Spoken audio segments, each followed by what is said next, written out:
Relax and unwind, but stay informed. It's the Sunday Cafe on Magic Talk. Tanya Unkovich is our life coach here on the Sunday Cafe, and today's topic is getting caught off guard, which you have been completely. You were out shopping and then my producer called you and you went, "What? I'm out shopping." That's exactly what happened. That is exactly what happened. I was in the delicatessen aisle and John's ringing me and I'm going, okay, I think I know what's just happened. And you're not even dressed for radio. No. And you see, I always make an effort to dress up when I'm either on radio or with clients, and I'm here with my digs on, my gym gear, and I'm standing around the Newmarket Mall. There we go. This is a great example on how to get in state in a hurry. I'm picking you still look $1 million. Tanya Unkovich is here as our life coach, and we are talking about getting caught off guard when our emotions get heightened. Tell me about this process, and you don't always see it coming, do you? It can sneak up on you. Well, a bit like it did today. It was like, okay, I'm here and I'm very casual. I'm unprepared. I don't have a topic. What do I need to do right now? And the first thing I knew I needed to do was start breathing, calmly breathe. Okay, what do I need to do first? Get through the checkout, get outside the mall, take a few breaths, and get back into state. Who am I? I'm actually Tanya, a life coach. There is no problem I cannot solve. And so you get yourself into that state real quick. What's something that I can deliver to people in 10 minutes so that they have value out of that 10 minutes that I'm on the call with Roman? Gee. What is something that's going on in the world right now that they can apply this talk to? And so that's pretty much what I did. You know what? It's a real cliche that gets slapped around, and sometimes you feel like slapping the person that says it to you, but you don't know how strong or weak you are until you're confronted with a situation of real stress. And there are a lot of us at the moment going through stuff we've never experienced before, and we're kind of working out how to deal with that as it goes on.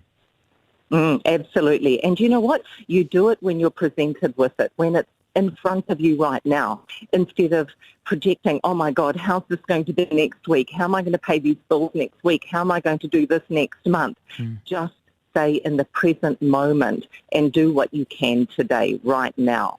And the first thing is change your physiology, because your physiology is where you will change your mood and your focus straight away. And honestly, start with the breath.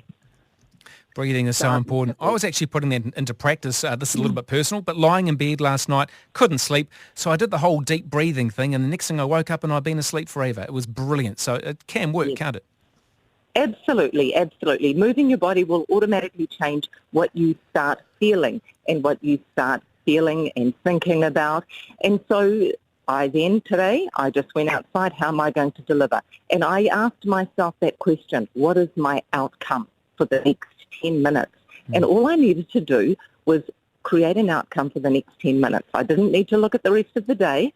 What can I do to deliver for the next 10 minutes? And how do I need to show up in order to be able to deliver that with confidence and with certainty, so that the listeners go, actually, that really helped me today.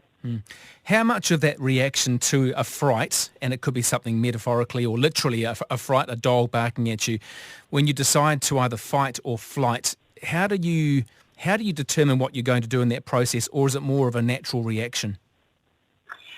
Well, I always have this saying, the one with the most certainty wins.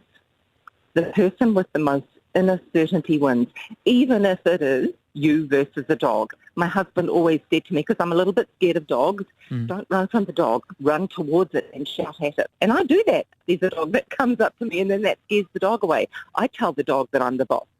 So the one with the most certainty will win. And so if you can always go to that place of personal confidence and certainty, that will help you get into state immediately. And sometimes the way we do that is remembering the things we have already overcome in our lives. You've already been through tough stuff in your life. I've been through tough stuff, and we're here talking about it, which means you're resilient. Which means you're going to get through what's happening now in the world. Shivers. I could spend the next 12 hours telling you about my life and write a book about it. It'd be a bestseller, I tell you, Tanya. So it would be great. Oh, I don't know about that. It could be a bit X-rated too. The focus that we need to have at specific times. Often it's really, really hard. You're in a situation where you're supposed to be working, but you're at home and you've got kids running around. You've got people making demands of you. Focus on what is important is key to it all, isn't it? It is indeed. And always, what is it that I need to accomplish today?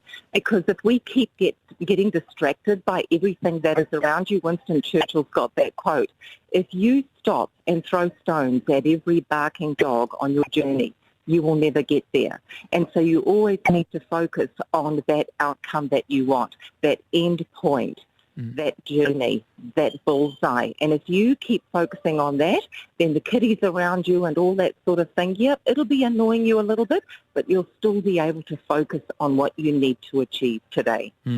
One of the hardest things, I think, Tanya, for a lot of people, apart from trying to maintain some sort of decorum at home when it comes to keeping children happy, keeping the boss happy, is that disconnect from, you know what I'm talking about here, with parents who are in care, or for me, it's my daughters that I can't see. One's in Australia, one's in Wellington. That kind of stuff is really hard to push out of the mind in order to focus on a job you probably don't even want to do. I know. And, there's grief there. We're grieving. We're all grieving in a certain way. You're grieving not seeing your flesh and blood. I'm grieving not seeing my mum and dad. And there's uncertainty there for us, isn't there? When are we going to see them again? Are they okay? So it's about allowing that grief to surface. It's here, feel it, and then let it pass. Because beyond grief, there is also joy. So during this time of uncertainty and grief for all of us, we're grieving what life used to be like. Allow joy to come in and let the two dance together. Find something to be joyful about every single day, even if you can't feel your daughter right now, even if you can't touch your elderly parents right now. Do what we can, but then also do something else to have a great big belly laugh. Yeah, true. Or go shopping like you have. Are you shopping for groceries or just something different? Oh, you know what, Grant? Grant especially has been in this real baking mood. So we're baking today, and we've got ingredients for baking and a beautiful salad dinner tonight. So there we go. Yum. That's what we're shopping for, nothing much.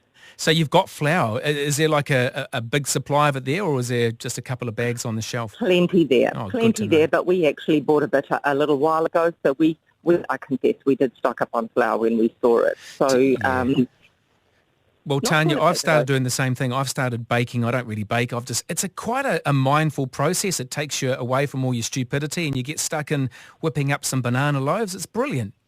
It is. It's very creative, isn't it? And, why not do some of those things now while we're, feeling a little bit grumpy at times and all that. And, yeah, we're all comfort eating a little bit now, aren't we, and doing things. But we'll get back into normal routine again. We will find a new normal again. Tanya Unkovich, life coach, here with us on the Sunday Cafe. I'll let you get back to your shopping.